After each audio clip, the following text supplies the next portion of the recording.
इस वीडियो को देखने के बाद आपको पता चलेगा कौन सा अकाउंट आपको खोलना चाहिए। अगर आप सोच रहे हैं एक ज़ीरो बैलेंस अकाउंट जिसमें सारी फैसिलिटीज़ हो, प्रीमियम फैसिलिटीज़ हो, तो उस तरह का अकाउंट किस बैंक में खोलें, कैसे खोलें और उसके बारे में सभी जानकारी आपको इस वीडियो में मिलेगी। तो चलिए शुरुआत करते हैं। तो शुरुआत करने से पहले हम कुछ समझने की कोशिश करते हैं। भारत में 2 तरह के मेनली बैंक हैं, एक government bank, private sector bank. और भी कई तरह के बैंक हैं, सहकारी बैंक, उसका कोई मतलब नहीं है। हम सिर्फ़ और सिर्फ़ फ़ोकस करेंगे सिर्फ़ 2 तरह के बैंक, प्राइवेट और सरकारी। बाकी कई तरह के small finance bank, payments bank हैं, हम उनमें खाता नहीं खोलेंगे, क्योंकि मैं इस वीडियो को ज़्यादा घुमाना नहीं चाहता। आपको बिल्कुल साफ-साफ, सीधे-सीधे बताना चाहता हूँ कौन सा अकाउंट आपको खोलना है, किस बैंक में खोलना है। आपको हमेशा प्राइवेट बैंक की तरफ ही जाना चाहिए अगर आप चाहते हैं कि आपको कोई प्रॉब्लम ना हो। कुछ भी अगर प्रॉब्लम होती है, तो तुरंत उसका फिक्स हो जाए, उसका सॉल्यूशन हो जाए, तो आपको गवर्नमेंट बैंक की तरफ नहीं जाना है। मैं आपको बता दूँ कि जनधन अकाउंट के आया था जब, तब बैंकों को ये निर्देश दिया गया था कि वो जनधन अकाउंट खोलें सबका, चाहे वो प्राइवेट बैंक हो, सरकारी बैंक हो, कोई भी बैंक हो। लेकिन आपको पता है कि कोई भी बैंक जनधन अकाउंट नहीं खोलता है। रूरल एरिया में सरकारी बैंक कुछ हैं, वो खोल देते हैं, लेकिन आजकल अगर आप जनधन अकाउंट खोलने जाएँगे, जबकि ये नियम है कि प्राइवेट और सरकारी दोनों बैंकों को खोलना चाहिए जनधन अकाउंट, लेकिन वो नहीं खोलते हैं। बहुत ही रेयर केस में रूरल एरिया में शायद आपको सरकारी बैंक खोल दे, जनधन अकाउंट तो खोल दे, अदरवाइज़ आपको नहीं मिलने वाला, और अकाउंट अच्छा भी नहीं है, तो मैं वो सब रिकमेंड भी नहीं करूँगा। देखिए, लेकिन अगर आप विश्वास नहीं करते हैं प्राइवेट बैंक में, लेकिन आप गवर्नमेंट बैंक की तरफ ही जाना चाहते हैं, तो मैं कहूँगा इन सब में से आप एसबीआई की तरफ जा सकते हैं, क्योंकि एसबीआई की मोबाइल बैंकिंग अच्छी है, बाकी सर्विसेज़ ठीक-ठाक ही हैं। प्राइवेट बैंक की तुलना में तो खराब ही है, लेकिन फिर भी इन सभी सरकारी में से एसबीआई है। कौन-सा अकाउंट खोलना है एसबीआई का, वो मैं आपको लास्ट में बताऊँगा अगर आप खोलना चाहते हैं तो। फिलहाल मैं इन सब में से किसी बैंक को रिकमेंड नहीं करता, क्योंकि ये सब सरकारी बैंक है, और इसमें अगर आप जाते हैं तो अगर आप गलती से पहुँच गए ब्रांच में, तो आप 2-3 घंटे, पूरा दिन भी बर्बाद हो सकता है छोटे से काम के लिए। तो मैं आपका समय बर्बाद नहीं करूँगा, सीधे आते हैं प्राइवेट बैंक की तरफ। देखिए, प्राइवेट बैंक में भी सिर्फ़ 4-5 ही बैंक हैं जो अच्छे हैं, जिनमें आपको अकाउंट खोलना चाहिए, बाकी सिर्फ़ नाम के बैंक हैं, ठीक है? तो मैं वो बता देता हूँ, अगर आप थोड़ा-सा इन्फॉर्मेशन एक्स्ट्रा आपको देता हूँ, आप एक्सिस बैंक को पकड़ लीजिए, आप यहाँ पे एचडीएफसी को ले लीजिए, आईसीआईसीआई अच्छा है, आईडीएफसी है, कोटक है। तो ये जो मैंने आपको 5 बैंक गिनाए हैं, ये अच्छे बैंक हैं।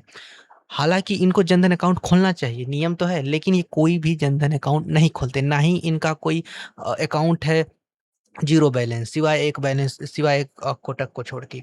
तो ये जितने भी बाकी 4 हैं, एक्सिस, एचडीएफसी, आईसीआई, आईडीएफसी, ये ज़ीरो बैलेंस नहीं खोलते हैं, और जो ज़ीरो बैलेंस खोलते भी हैं उसमें बहुत सारी कंडीशंस होती हैं, बहुत ही ज़्यादा उसमें टर्म्स कंडीशन होती हैं, और वो सब फालतू की होती हैं, आप उन सब के चक्करों में ना पड़ें। सिंपल इन सभी में से देखिए, बेस्ट तो है, आप एचडीएफसी बेस्ट है, आईसीआईसीआई बेस्ट है, फिर एक्सिस बैंक है, बेस्ट है। लेकिन इन सब में से जो सबसे बेस्ट है, अगर आप ज़ीरो बैलेंस प्रीमियम सर्विस के साथ लेना चाहते हैं, वो है कोटक का 811 अकाउंट। जी हाँ, कोटक का 81 अकाउंट ज़ीरो बैलेंस है, इसके बारे में आपको आगे बताऊँगा, बिल्कुल अच्छे से समझाऊँगा।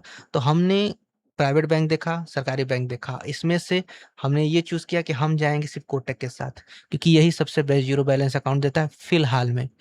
तो चलिए मैं थोड़ा कोटक के बारे में आपको बता देता हूँ, तो इसके लिए मैं सीधे इसकी वेबसाइट पे ले जाता हूँ, और आप थोड़ा-सा एसबीआई के बारे में भी बता। तो ये रहा एसबीआई का अकाउंट। तो एसबीआई का जो अकाउंट है जिसको आप खोल सकते हैं ज़ीरो बैलेंस, वो सिर्फ़ और सिर्फ़ इसके मोबाइल ऐप से ही खोल सकते हैं, और उसका नाम है इंस्टा सेविंग अकाउंट, जो कि आता है Insta plus saving account SBI की तरफ से। ठीक-ठाक अकाउंट है, ज़ीरो बैलेंस है, कोई चार्ज नहीं लगता है, और 2 ढाई सौ में आपको इसका एटीएम कार्ड ही मिल जाएगा। फर्स्ट ईयर फ्री रहता है इसका एटीएम, आपको एसएमएस का कोई चार्ज नहीं देना रहता है, और फालतू कोई चार्ज इसमें नहीं है। तो अच्छा है अगर आप चार्ज नहीं देना चाहते हैं, फिलहाल कोटक में भी कोई चार्ज नहीं है।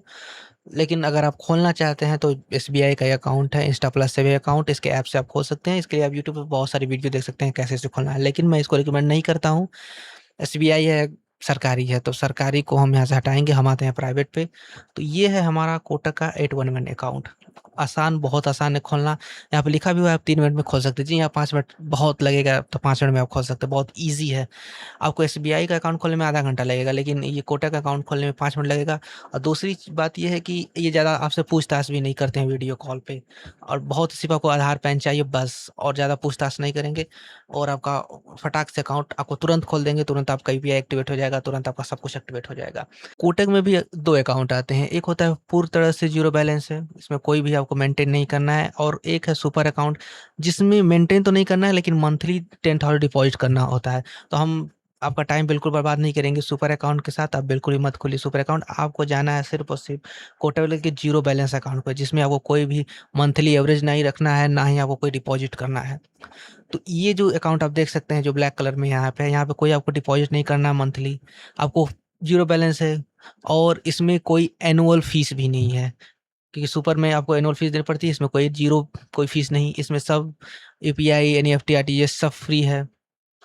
बस जब आप अकाउंट खोलेंगे तो आपको ₹2000 डिपॉज़िट करना पड़ता है, तो वो आप तुरंत निकाल भी सकते हैं अकाउंट खोलने के बाद। अगर अकाउंट नहीं खुलता है तो वो आपको रिफ़ंड हो जाएगा, जिस भी मेथड से आपने पेमेंट किया है। यूपीआई से अगर आपने 2000 डिपॉज़िट किया है तो वो वापस आपको मिल जाएगा, अगर बाई चांस किसी भी रीज़न्स की वजह से नहीं खुलता, हालाँकि ये 100% खुल जाता है। इसमें जो वर्चुअल डेबिट कार्ड मिलता है बिल्कुल फ्री मिलता है, आपको एक भी पैसे देने की ज़रूरत नहीं है। अगर आप लेते हैं डेबिट कार्ड, देखिए ये डेबिट कार्ड आपको फ़ोर्स नहीं करता, बाकी जो बैंक है एसबीआई भी जो है वो फ़ोर्स करता है कि आपको लेना ही पड़ेगा। लेकिन अगर आपको ज़रूरत नहीं है डेबिट कार्ड की, अब सब कुछ यूपीआई से हो रहा है ट्रांज़ैक्शन, अगर आपको नहीं डेबिट कार्ड की ज़रूरत है तो आप क्यों फालतू के पैसे दें। तो इसमें अगर आप ऑर्डर करते हैं तो आपको 399 लगता है सालाना, इसके डेबिट कार्ड का बहुत ही अच्छा डेबिट कार्ड है। अगर नहीं आपको चाहिए तो आप बिल्कुल भी इसको ऑप्ट मत कीजिए, मत लीजिए, क्योंकि ये फ़ोर्स नहीं करता है। अकाउंट खोल के आपको डेबिट कार्ड नहीं देगा। अगर आपको डेबिट कार्ड है तो इसको ऐप से ऑर्डर करना पड़ेगा। अगर आप इसका डेबिट कार्ड लेते हैं तो 25,000 विथड्रॉल है, बाकी सेम बैंक की तरह। कैश ट्रांज़ैक्शन लिमिट आप देख सकते हैं 10,000 या 1 ट्रांज़ैक्शन पर मंथ, अगर आप इसके ब्रांच जाते हैं तो। इसके बाद चेकबुक 5 पर लीफ तो चेकबुक की ज़रूरत है तो आप ले सकते हैं इसके ऐप से, ये फ़ोर्स बिल्कुल आपको नहीं करता है। और ये सब चीज़ें फालतू सा कोई मतलब नहीं है। तो ये जो अकाउंट है सबसे बेस्ट है, मैं भी इसको इस्तेमाल करता हूँ, और जितने भी मेरे घर वाले, मेरे फ्रेंड्स, बाकी जितने भी सर्कल, सबको मैं यही बैंक रिकमेंड करता हूँ, सेम यही अकाउंट कोटक का 81 जीरो बैलेंस और सेविंग सुपर अकाउंट नहीं, सिर्फ और सिर्फ जीरो बैलेंस अकाउंट जो इसका है, क्योंकि इसमें सिर्फ और सिर्फ आपको इनिशियल फंडिंग करनी है 2000 की, और इसके बाद आप इसको यूज कर सकते हैं। इसका एप्लीकेशन भी बहुत ही अच्छा है। और अगर आपको इसका डेबिट कार्ड चाहिए, चेक बुक चाहिए या पासबुक चाहिए तो इसके ऐप से आप कर सकते हैं। ऑर्डर आपके घर पे डिलीवर हो जाएगा। ये आपको शुरू में कुछ भी फ़ोर्स करके नहीं देता है कि आप उससे पैसे लें, आपको ये भी दे, वो भी दे, नहीं। आपको जो भी चाहिए आप इसके ऐप से ऑर्डर कर लीजिए, वो आपको मिल जाएगा। तो ये इसकी मुझे बहुत ही अच्छी बात लगती है। इसमें कोई फालतू चार्ज नहीं लगते हैं, और इसमें 30 एसएमएस भी फ्री हैं। तो कुछ एसएमएस आपको फ्री मिलते हैं जो आपको ट्रांज़ैक्शन एसएमएस होते हैं, और अगर उस लिमिट को क्रॉस करते हैं तो वो आपको अब नॉर्मल वही 30 पैसे, 35 पैसे पर एसएमएस देने होते हैं, तो वो कोई बड़ी बात है नहीं। लेकिन बहुत ही अच्छा अकाउंट है, कभी भी ट्रांज़ैक्शन फेल्स नहीं होता, बहुत ही बेहतर है, तो बहुत ही ज़्यादा बेहतर है। अगर आप इस अकाउंट को खोलते हैं तो कभी भी आपको कोई परेशानी नहीं आने वाली, लिख कर लीजिए। ये एसबीआई से तो लाख बेटर है। तो हमने सभी बैंकों को कंपेयर किया, उनमें से हम सिर्फ़ 2 बैंक पे हैं, एसबीआई और कोटक पे आए, क्योंकि बाकी जो बैंक है उसके सेविंग अकाउंट में कोई ज़ीरो नहीं देता है। जो ज़ीरो देता भी है तो बहुत सारी टर्म्स, कंडीशन, बहुत बहुत दिक्कत है उन सब में। तो बेस्ट में यही दोनों है, और इन दोनों में से कोटक 81 सबसे बेस्ट है।